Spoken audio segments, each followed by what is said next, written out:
হযরত আব্দুল্লাহ রাদিয়াল্লাহু থেকে বর্ণিত, তিনি বলেন রাসূলুল্লাহ সাল্লাল্লাহু আলাইহি ওয়াসাল্লাম বলেছেন, জেনে শুনে 1 দিরহাম পরিমাণ যে সুদ ভক্ষণ করে ওই ব্যক্তি 36 বার জেনা করার চাইতে বেশি পাপ করে।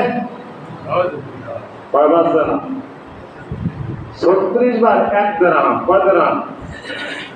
যে ব্যক্তি জেনে শুনে, এর আগে না হয় নাই জানতেন, আজ থেকে শুনে নিলেন, যে ব্যক্তি জেনে শুনে 1 দিরহাম সমপরিমাণ সুদ যারা ভক্ষণ করবে ওই ব্যক্তি 36 বার জেনা ব্যভিচার থেকেও মারাত্মক পাপ।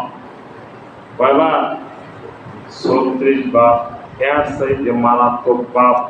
এই হাদিস কানা মিশকাত শরীফ, আহমদ শরীফ, খ্রিস্টান 245 নম্বর খ্রিস্টানের মধ্যে মূল কিতাবের মধ্যে এই হাদিস কানা আছে।